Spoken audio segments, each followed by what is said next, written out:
Spectrum a brief history of modern India, unit 1 है उसकी, source and approach, उसका chapter 1 है source for history of modern India, मतलब modern India की जो हिस्ट्री है उसके सोर्सेज क्या क्या हैं। मिड 18 सेंचुरी से लेकर 20 सेंचुरी तक जो हिस्ट्री का पोर्शन है, जो मॉडर्न हिस्ट्री का पोर्शन है, वो बहुत ज़्यादा अबंडेंस है, मतलब इसका मटेरियल बहुत ज़्यादा है। और जो हिस्टोरियन लोग हैं, हिस्टोरियन लोगों ने ये जो हिस्ट्री कंपाइल की थी, उसको सबसे ज़्यादा प्रायोरिटीज़ किसको दी थी? आर्चीव को। आर्चीव्स वो होती हैं जो गवर्नमेंट ऑफिस में जो सरकारी दस्तावेज़ होते हैं, उन्हें आर्चीव्स कहते हैं। चाहे वो एडमिनिस्ट्रेशन से रिलेटेड हों, चाहे वो लीगल से हों, चाहे वो अदालत के हों, पुलिस स्टेशन के हों, किसी भी सरकारी दस्तावेज़ को आर्चीव्स बोलते हैं। ये एक यूनिक यूनिक डॉक्यूमेंट्स होते हैं, अलग ही होते हैं, और ये ऑफ़िशियल रिकॉर्ड होते हैं। गवर्नमेंट एजेंसीज़ के जितने भी रिकॉर्ड होते हैं, वो एक ऑफ़िशियल मतलब वो जो डाटा होता है, वो ऑफ़िशियल होता है। और ईस्ट इंडिया कंपनी, जब अंग्रेज़ लोग आए थे, सन 1600 से लेके 1857 तक, इनका जो रिकॉर्ड्स है, मतलब वो ट्रेडिंग पर ज़्यादा बेस्ड है। लेकिन जब ब्रिटिश ने इंडिया पर कब्ज़ा कर लिया था, उसके बाद ये जो हिस्ट्री का रिकॉर्ड है, वो बहुत ज़्यादा वॉल्यूम में, मतलब अब उससे रिलेटेड कि उनकी क्या-क्या पॉलिसीज़ थी, उनका क्या-क्या सिस्टम था, इसका कई सारा रिकॉर्ड है हिस्टोरियन को। और हिस्टोरियन को ये ज़्यादा समझने में ज़्यादा आसानी लगी, इस स्टेप बाय स्टेप, कि भैया उनकी डिसीज़न मेकिंग प्रोसेस क्या-क्या थी, और उनकी जो पॉलिसी मेकर थे, उनकी साइकोलॉजी क्या-क्या थी। अंग्रेज़ों के साथ-साथ, मतलब अंग्रेज़ों ने जो हिस्ट्री लिख के गए थे, उन हिस्टोरियन को उनसे ज़्यादा हेल्प तो हुई। साथ ही जो पुर्तगीज़ होते हैं, डच होते हैं, और जो फ्रेंच के लोग हैं, इनके डॉक्यूमेंट्स, मतलब इनके जो रिकॉर्ड्स हैं, इनके रिकॉर्ड से भी हिस्टोरियन को काफ़ी हेल्प मिली थी। इकोनॉमिक पॉइंट ऑफ व्यू से भी ज़्यादा इम्पोर्टेंट थी, और साथ ही साथ जो पॉलिटिकल पॉलिटिकल नज़रिया है, उसके नज़रिए से भी काफ़ी ज़्यादा इम्पोर्टेंट थी। अब इसके साथ-साथ जो कंटेम्प्रेरी लोग हैं, और जो सेमी कंटेम्प्रेरी लोग हैं, जिन्होंने मेमोइर्स लिखी, मेमोइर्स, बायोग्राफी, जो अकाउंट्स होते हैं, मतलब जो ट्रैवलर लोग आते हैं, उन्होंने जो डॉक्यूमेंट छोड़-छोड़ के गए हैं, जिसके बारे में लिखी गई है, हिस्टोरियन को इनसे भी काफ़ी हेल्प मिली है। मेमोइर का मतलब होता है एक व्यक्ति के पर्सनल एक्सपीरियंस, मतलब कोई बायोग्राफी नहीं होती, मतलब किसी भी व्यक्ति ने, ए नाम के व्यक्ति ने मतलब अंग्रेज़ों के जो भी सिस्टम था, उसके बारे में कुछ लिखा है, अपने एक्सपीरियंस लिखें कि अंग्रेज़ों का सिस्टम बुरा था, अच्छा था, कैसा था, क्या सिस्टम था, उसे मेमोइर बोलते हैं। तो हिस्टोरियन को इन सब ने, मतलब ये जो मेमोइर हैं, बायोग्राफ़ीज़ हैं, जो ट्रैवलर अकाउंट हैं, मतलब जो ट्रैवलर हैं, उन्होंने जो लिख के गए थे, इन्होंने भी काफ़ी हेल्प की है। जो उस टाइम के न्यूज़पेपर थे 18th सेंचुरी में, उन्होंने भी न्यूज़पेपर, जर्नल, इन्होंने भी काफ़ी हेल्प की है। और इंडियन सोसाइटी में इसके अलावा जो हैं, जो ओरल एविडेंस है, लिटरेचर है, और पेंटिंग है, इन्होंने भी हिस्टोरियन को हिस्ट्री कंपाइल करने में काफ़ी हेल्प की है। आर्चीव मटेरियल को 4 कैटेगरी में डिवाइड करा है। एक है सेंट्रल गवर्नमेंट आर्चीव, मतलब सेंट्रल गवर्नमेंट के रिकॉर्ड, स्टेट गवर्नमेंट के रिकॉर्ड्स, और सबऑर्डिनेट अथॉरिटी और जुडिशरी, मतलब जो कानून से, मतलब हाई कोर्ट, सुप्रीम कोर्ट से रिलेटेड रिकॉर्ड्स हैं, वो।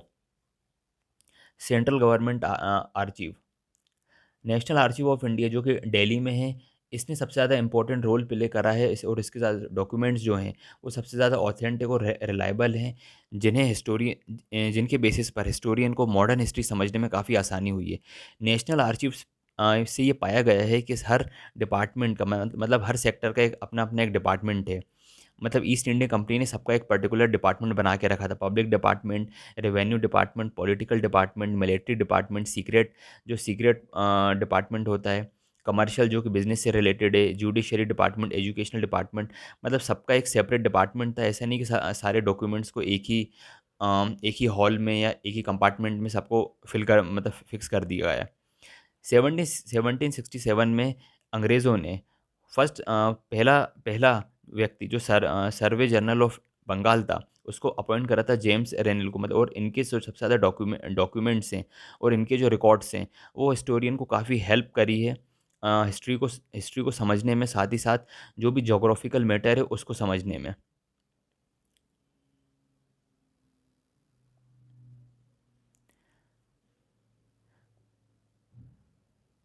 और इसी के साथ-साथ हिस्टोरियन को पब्लिक डिपार्टमेंट से, जुडिशरी डिपार्टमेंट से, लेजिस्लेटिव डिपार्टमेंट से एम्पल डेटा मिला है। एम्पल डेटा का मतलब होता है बहुत ज़्यादा, मतलब लार्ज अमाउंट में डाटा मिला है।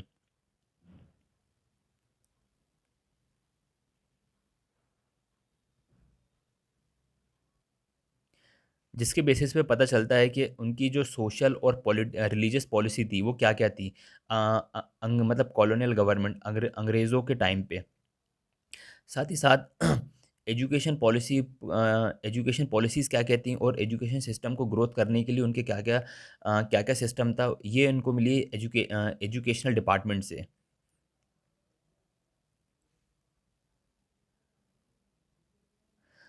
और एक होम पॉलिटिकल नाम से भी डिपार्टमेंट था, जहाँ से ये पता चला है कि नेशनलिस्ट मूवमेंट जो इंडिया में जो मूवमेंट होते थे वो किस टाइप के होते थे। और इसी के साथ-साथ यहाँ से ये जो रिकॉर्ड्स मिले हैं, यहाँ से ये पता चला है कि 1920 से लेके 1937 तक का जो कॉन्स्टिट्यूशनल डेवलपमेंट था, वो किस टाइप का था। मतलब ये जो होम पॉलिटिकल डिपार्टमेंट है, इसी डिपार्टमेंट से पता चला है कि 1920 से लेके 1937 तक क्या सिस्टम था, क्या अंग्रेज़ों की पॉलिसीज़ थी। Archive of the state government. अभी तो स्टेट हैं, जैसे एमपी है, राजस्थान है, महाराष्ट्र है, हरियाणा है, तमिलनाडु है, लेकिन पहले प्रांत हुआ हुआ करते थे। तो यहाँ से जो रिकॉर्ड्स मिले हैं हिस्टोरियन को, वो ज़्यादा इम्पोर्टेंट है। और इसके अलावा जो फॉरेन एडमिनिस्ट्रेशन है ब्रिटिश के अलावा, मतलब अंग्रेज़ों ने यहाँ शासन तो करा था, साथ ही जैसे पुर्तगीज़ थे, पुर्तगीज़ का शासन गोवा में था, और इसके अलावा डच भी थे, फ्रेंच भी थे। तो यहाँ से भी कुछ रिकॉर्ड्स मिले हैं। किंगडम ऑफ लाहौर, जिसको खालसा खालसा दरबार के नाम से जानते हैं, इसको ब्रिटिश ने अपने कंट्रोल में ले लिया था। और यहाँ से भी बहुत ज़्यादा इम्पोर्टेंट सोर्स मटेरियल मिला है हिस्ट्री से रिलेटेड। और इसके अलावा जो है पेशवा दफ्तर से भी रिकॉर्ड्स मिले हैं, जिसमें मराठाओं के बारे में बहुत ही ज़्यादा वैल्यूएबल इन्फॉर्मेशन है। और इसके अलावा जो प्रांत हुआ करते थे, जैसे जयपुर है, बीकानेर है, जोधपुर है, उदयपुर है, अभी तो ये राजस्थान के अंडर में आते हैं। पहले ये सियासत हुआ करती थी। तो यहाँ यहाँ से भी बहुत ज़्यादा वैल्यूएबल इन्फॉर्मेशन मिली है, जिसमें से बीकानेर की सबसे ज़्यादा इम्पोर्टेंट है। और इसके अलावा जो डोगरा रूरल है, मतलब डोगरा शासन है, वहाँ जो जम्मू कश्मीर में है, यहाँ से मिली है। और इसके साथ-साथ जो ग्वालियर मध्य प्रदेश की बात की जाए, ग्वालियर, इंदौर, भोपाल, रीवा, यहाँ से भी मिली है। और केरला में कहाँ से मिली है? ट्रैवनकोर और कोचीन से मिली है। कर्नाटका में मैसूर से मिली है, और महाराष्ट्र में कोल्हापुर से मिली है। मतलब यहाँ-यहाँ से हिस्टोरियन को जो सियासतें थीं, जो इनको रिकॉर्ड्स मिले हैं, इन्होंने काफ़ी हेल्प की है हिस्ट्री को कंपाइल करने के लिए।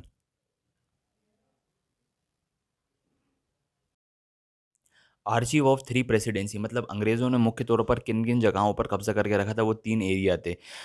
वेस्ट बंगाल का कलकत्ता, मुंबई और चेन्नई। मतलब यहाँ-यहाँ से अंग्रेज़ों ने जो मेजर कंट्रोल था वो यहीं था। अब कलकत्ता से जो आर्चीव्स मिले हैं, रिकॉर्ड्स मिले हैं, इसका जो मेजर पोर्शन है वो नेशनल आर्चीव ऑफ इंडिया, मतलब जो दिल्ली में है, वहाँ से मिलता है।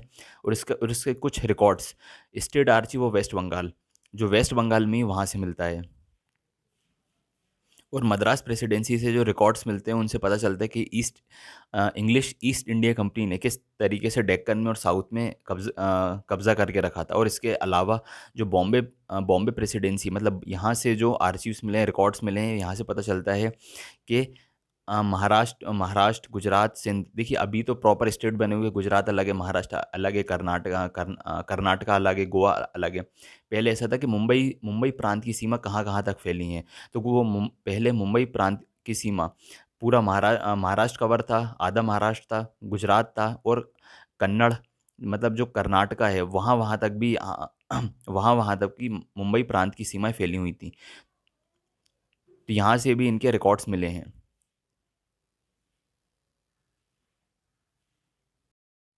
Archive of other European power, अंग्रेज़ों के अलावा, मतलब ब्रिटिश ने कब्ज़ा तो करके रखा था और जो बाकी के यूरोपियन थे, जैसे पुर्तगीज़ हो गए, डच हो गए, डच नीदरलैंड के लोगों को कहते हैं, और फ्रेंच हो गए, इन्होंने कब्ज़ा करके रखा था। वहाँ से भी कुछ रिकॉर्ड्स मिले हैं।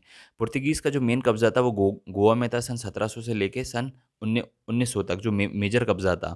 और यहाँ से जो रिकॉर्ड्स, यहाँ से कई सारे रिकॉर्ड्स मिले हैं जो पुर्तगीज़ के बारे में बताते हैं, उनकी पॉलिसीज़ क्या थीं, उनके सिस्टम क्या थे। और डच, जिन्हें डच वो लोग होते हैं जो नीदरलैंड से रिलेटेड हैं। डच ने जो कब्ज़ा करके रखा था, इनके जो मेन रिकॉर्ड्स हैं वो मद्रास रिकॉर्ड ऑफिस से हमें मिलते हैं।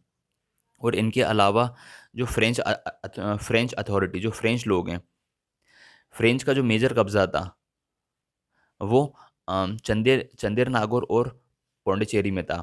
इनके रिकॉर्ड्स पेरिस में पहुँच गए थे। देश मतलब इंडिया को छोड़ने से पहले ही इनके रिकॉर्ड्स पेरिस से इंडिया वापस बुलवा लिए गए थे। और इसके अलावा जो डेनिश हैं, जो कि डेनमार्क से रिलेटेड हैं। डेनिश डेनिश का जो मेन कब्ज़ा था वो अ, ट्रैंक्योबार और सेरमपुर में था। जब ये लोग अपने देश वापस जा रहे थे तो इन्होंने जहाँ-जहाँ तक इनका दायरा था, जहाँ-जहाँ तक इनका कब्ज़ा था, इन्होंने ईस्ट इंडिया कंपनी को बेच दिया था। और इनके जो डेनिश के जो रिकॉर्ड्स हैं वो मद्रास रिकॉर्ड ऑफिस से मिलते हैं। Judicial record, Fort Saint George में मेयर कोर्ट के मद्रास रिकॉर्ड ऑफिस से भी आर्चीव्स मिली हैं, वहाँ से रिकॉर्ड्स मिले हैं। लेकिन प्री प्लासी के प्री प्लासी के रिकॉर्ड्स वहाँ पे अवेलेबल नहीं है। लेकिन 1757 से लेके 73 तक रिकॉर्ड्स जो कलकत्ता हाई कोर्ट और सुप्रीम कोर्ट ऑफ बंगाल में इसके अवेलेबल हैं। पहले सुप्रीम कोर्ट वेस्ट बंगाल में थी।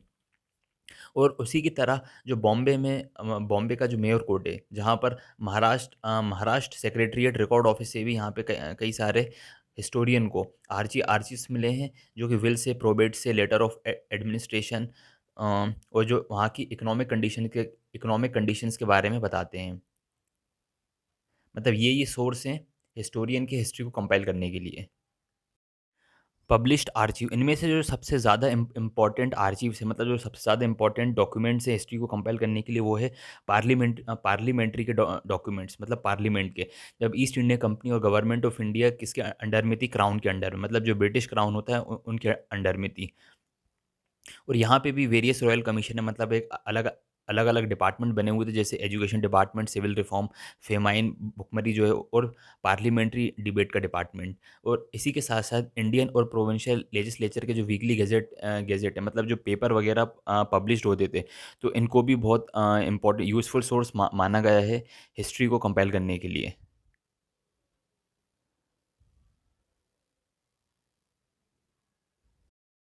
प्राइवेट आर्चिव्स का मतलब होता है कि पर्टिकुलर किसी व्यक्ति ने किया कि पर्टिकुलर किसी फैमिली ने अपनी कोई मैगज़ीन निकाल दी, अपना कोई न्यूज़पेपर निकाल दिया, तो उसको प्राइवेट आर्चिव्स के कैटेगरी में रखते हैं। इन्होंने इन आर्चिव्स ने बहुत ही इंपॉर्टेंट रोल प्ले करा है। जैसे कोई फ्रीडम फाइटर हैं, उन्होंने अपने नेशनलिस्ट मूवमेंट के लिए कई सारे पेपर निकाले, न्यूज़पेपर निकाले संगठन बनाने के लिए। तो ये प्राइवेट आर्चिव्स के अंडर में आते हैं और इन्होंने भी बहुत ज़्यादा इंपॉर्टेंट रोल रोल प्ले करा है। और the archives of bank, business houses और चैम्बर ऑफ कॉमर्स इन आर एक्सट्रीमली हेल्पफुल। ये भी बहुत ज़्यादा हेल्पफुल थे इकोनॉमिक चेंजेस को स्टडी करने के लिए, मतलब क्या-क्या इकोनॉमिक चेंजेस आए हैं उस टाइम पर। फॉरेन रिपॉजिटरीज़, अब तक जो हमें इन्फॉर्मेशन मिली है वो इंडिया से ही मिली है। और इंडिया के जो सबकॉन्टिनेंट है, प्रोविंसेस है, प्रांत है, वहाँ से मिली थी। अब जो इन्फॉर्मेशन मिल रही है, vast body of history material, मतलब अब हिस्ट्री का बहुत ज़्यादा ज़्यादा मटेरियल ये अब हमें मिलता है मतलब आउट ऑफ कंट्री, मतलब इंडिया के बाहर से, जैसे कि इंग्लैंड से।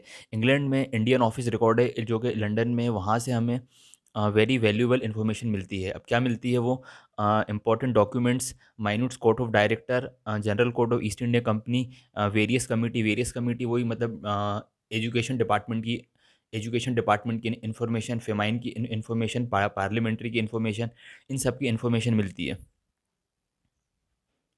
और साथ ही साथ जो बोर्ड ऑफ कंट्रोल और बोर्ड ऑफ कमिश्नर, साथ ही affair, record secretary, state council, इन सब की इन्फॉर्मेशन मिलती है। अब इसके अलावा जो ब्रिटिश म्यूज़ियम में इसके अलावा क्या-क्या मिलता है, और कई सारे पेपर डॉक्यूमेंट्स मिलते हैं जो कि ब्रिटिश वाइसरॉयज़ के थे, सेक्रेटेरिएट ऑफ स्टेट के थे, और other high rank civil services के थे, मिलिट्री ऑफिसेज़ के थे, हू वर पोस्टेड इन इंडिया, जो कि इंडिया में पोस्टेड थे।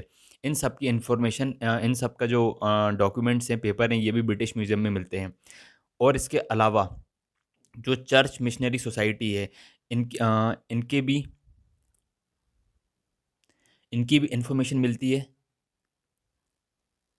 एजुकेशन से रिलेटेड और सोशल डेवलपमेंट्स। इसके अलावा और इसके अलावा इंग्लैंड में पेरिस में क्या-क्या मिलता है, जब फ्रेंच के लोग आए थे, मतलब फ्रेंच के लोग भी आए थे यहाँ पर, उन्होंने भी कब्ज़ा करा था, तो उनकी फ्रेंच मिनिस्ट्रीज़ और उनके कॉलोनियल वार, ये भी उनकी सारी कंडीशंस मिलती हैं। और इसके अलावा डच जो कि नीदरलैंड से रिलेटेड थे, इनकी इन्फॉर्मेशन हमें मिलती है ह्यूग से, जो नीदरलैंड की कैपिटल है ह्यूग, वहाँ पे एक जगह है रचक्राशीफ, यहाँ से मिलती है। डेनिश, जिन्हें हम डेनमार्क बोलते हैं, पुर्तगीज़, इनकी जो इन्फॉर्मेशन है वो हमें डेनमार्क की कैपिटल कोपेनहेगन और पुर्तगाल की कैपिटल लिस्बॉन, यहाँ से। बाकी के जो डॉक्यूमेंट्स हैं ब्रिटिश के अलावा, कुछ हमें हिस्ट्री के एविडेंस यहाँ से भी मिलते हैं।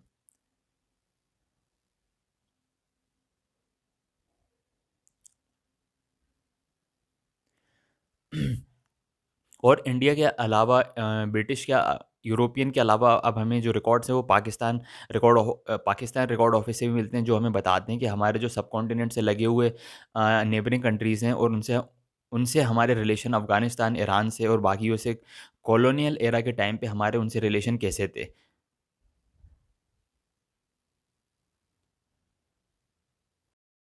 Biography, memoir and traveller account, और मतलब कई सारे ट्रैवलर आए थे, ट्रेडर आए थे, मिशनरी आए थे, उन्होंने अपने जो अकाउंट्स हैं, मतलब अपने एक्सपीरियंस को लिखकर यहाँ पर इंडिया में छोड़ कर गए थे कि इंडिया कैसा है, उनकी नज़रों में किस टाइप का इंडिया है, कैसा है। और यहाँ पर सबकी लिस्ट दी हुई है कि कौन-कौन आए थे, उन्होंने क्या-क्या लिखा, किस-किस बारे में लिखा, उनकी बुक्स का नाम क्या-क्या है। ये पूरी लिस्ट हैगी कि उनके नाम और उनकी बुक्स का नाम, उनके जर्नल का नाम, कि इंडिया से रिलेटेड, कि इंडिया की सोसाइटी कैसी है, उसकी इकोनॉमिक कंडीशन कैसी है।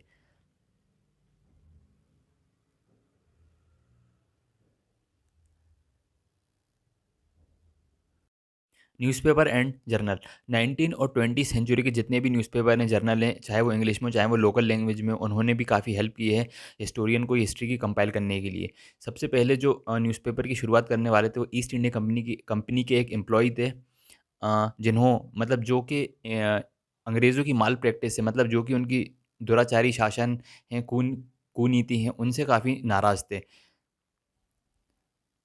तो सबसे पहले उन्होंने अपनी कोर्ट ऑफ डायरेक्टर से अपनी रिज़ाइन करा और ये अनाउंस कर दिया कि वो भैया पब्लिश करेंगे, और अपना न्यूज़पेपर और अपने अ, जो ऑफ़िसर, जो अंग्रेज़ों के जो ऑफ़िसर हैं, वो उनकी कुरीतियों को एक्सपोज़ करेंगे। लेकिन जो अंग्रेज़ लोग थे, बहुत पावरफुल लोग थे। उन्होंने इसकी बोल्ट की, जो विलियम बोल्ट की अ, जो प्रेस है, उसको स्टार्ट करने से पहले ही उसको ख़त्म कर दिया था। और सबसे पहले जो न्यूज़पेपर की शुरुआत की थी, वो की थी ऑगस्टा हिकी ने, बंगाल गज़ट के नाम से। लेकिन इसको भी 2 साल के बाद अंग्रेज़ों ने इसको बंद करवा दिया था, क्योंकि इनका जो न्यूज़पेपर है, वो गवर्नमेंट को, जो ब्रिटिश गवर्नमेंट है, उसको क्रिटिसाइज़ किया करता था। और इसी के साथ कई सारे न्यूज़पेपर की शुरुआत हुई थी उसी टाइम पे। और 19th सेंचुरी में जो second half of 19th century, उसके बाद कई सारे न्यूज़पेपर आए, जर्नलिस्ट आए, जो फियरलेस थे, और जो ईस्ट इंडिया कंपनी के खिलाफ कहा करते थे, जिन्होंने इंडियन नेशनल कांग्रेस की शुरुआत की थी 1885 में। मतलब जो फाउंडर थे, उनमें से वन थर्ड, मतलब मेजोरिटी लोग लगभग लगभग जर्नलिस्ट ही थे। और ये सारी लिस्ट दी हुई है कि भैया किस व्यक्ति ने कौन सा न्यूज़पेपर चलाया, जैसे केसरी और मराठा बाल गंगाधर तिलक, बंगाली सुरेंद्र नाथ बनर्जी, और अमृत पत्रिका बाज़ार शिरीष कुमार घोष ने, और ऐसे पूरे दिए हुए दिए हुए हैं कि किस व्यक्ति ने कौन-सा न्यूज़पेपर चलाया। और इसी के साथ-साथ जो इंडियन नेशनलिस्ट थे, जो रिवॉल्यूशनरी थे, जो कि विदेशों में रहा करते थे, उन्होंने भी विदेशों में रहकर अपना न्यूज़पेपर पब्लिश करा था। जैसे कि इंडियन सोशियोलॉजिस्ट जो कि श्याम कृष्ण वर्मा ने करा था लंदन में, वंदे मातरम मैडम भीकाजी कामा ने करा था पेरिस में, और तलवार नाम का जो न्यूज़पेपर था, उसको वीरेंद्रनाथ चट्टोपाध्याय ने करा था, जर्मनी की कैपिटल है बर्लिन, वहाँ से इसकी शुरुआत की थी। और गदर की शुरुआत की थी लाला हरदयाल ने सैन फ्रांसिस्को से।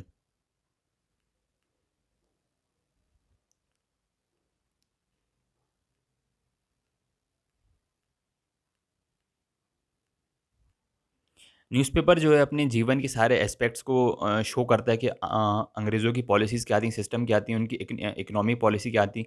लेकिन 1900 बाद के 1920 के बाद जो न्यूज़पेपर है वो मतलब फ्रीडम स्ट्रगल की तरफ ध्यान देने लगा था।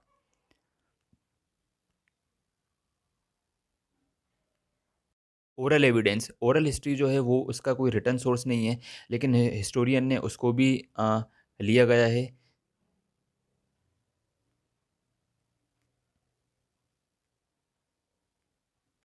क्रिएटिव लिटरेचर 19वीं सेंचुरी में कई सारे ऐसे राइटर हैं जिन्होंने अंग्रेज़ों के बारे में लिखा है, जिसमें से एक फ़ेमस बंगाली नोवेलिस्ट हैं बंकिम चंद्र चटर्जी जिन्होंने इसके बारे में लिखा है। जिन उनकी फ़ेमस एक बुक है आनंद मठ जिसमें वंदे मातरम भी है और उन्होंने सन्यासी रिवोल्ट के बारे में भी लिखा है और इनकी लास्ट नॉवल थी राजसिम्हा।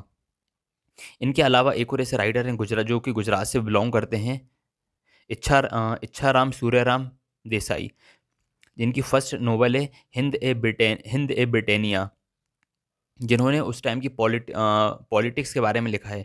और इसी के साथ एक तमिल राइटर हैं गिरिजा देवी और राम राम तीर्थमल। इन्होंने गिरिजा देवी की है मोहना रजनी और राम तीर्थमल की है दासीकालीन मासावलई। और ऐसे ही कई सारे राइटर हैं जिन्होंने अंग्रेज़ों के बारे में लिखा है अपनी नॉवेल्स में।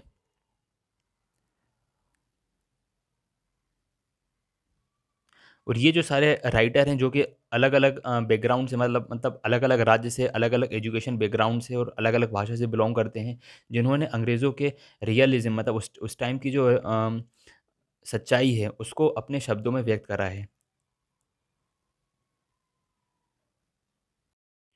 पेंटिंग्स कुछ इन्फॉर्मेशन हमें अंग्रेज़ों के टाइम की सोशल, इकोनॉमिकल, पॉलिटिकल और कल्चरल लाइफ़ के बारे में हमें पेंटिंग से मिलती हैं।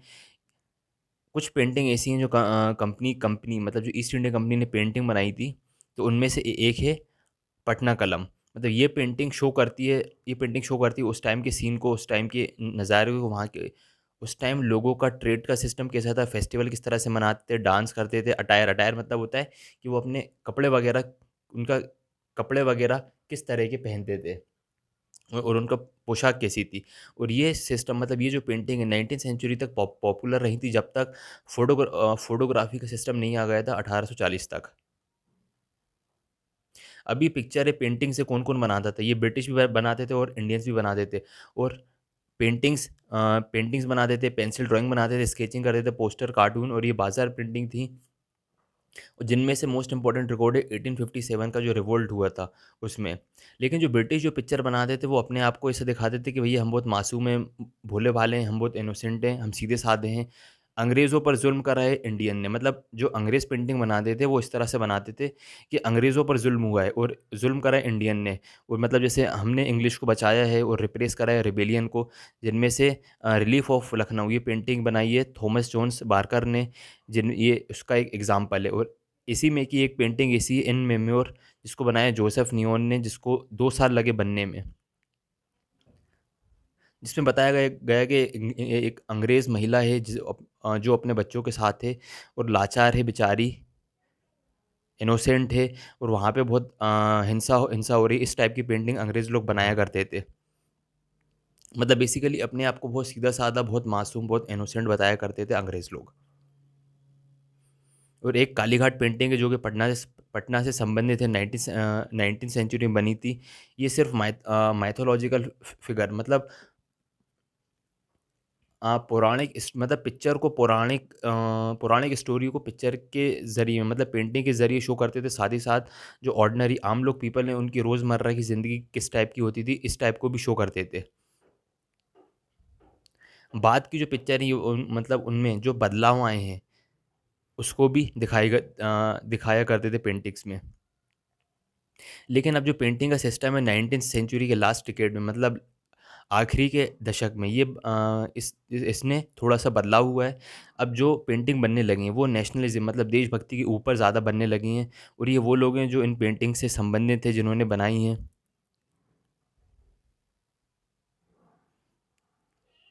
और इसमें और इन पेंटिंग्स ने बहुत ही ज़्यादा इम्पोर्टेंट रोल प्ले करा है इंडियन माइथोलॉजिकल नज़रिए से। और ये पेंटिंग में क्या दिखता था, इंडियन माइथोलॉजी और जो कल्चरल हेरिटेज है, they are important source for studying of modern movement. मतलब ये बहुत इम्पोर्टेंट सोर्स रहा है मॉडर्न हिस्ट्री को समझने में। और ये अब तक जो पढ़ा है चैप्टर 1 में, ये उसकी समरी है कि मटेरियल हमारे पास क्या-क्या है। पब्लिक मटेरियल है, प्राइवेट मटेरियल है, फॉरेन रिपॉजिटरी है। पब्लिक आर्chiव में जो सरकारी दस्तावेज़ हैं, मतलब जो सरकारी डॉक्यूमेंट्स मिले हैं वो हैं। और प्राइवेट आर्chiव में मतलब जो प्राइवेट इंडिविजुअल किसी ने कोई अपना पेपर निकाल दिया, कोई अपनी मेमोर बना दी, उससे रिलेटेड है। फॉरेन रिपॉजिटरी जो हमें लंदन से, पेरिस से, फ्रांस से और जो डेनमार्क से हमें रिकॉर्ड्स मिले हैं, पाकिस्तान से वो। और जो बायोग्राफ़ी है, नेशनल न्यूज़पेपर है। और ये जो ओरल ट्रेडिशन है। अभी चैप्टर कंप्लीट होता है, फर्स्ट चैप्टर।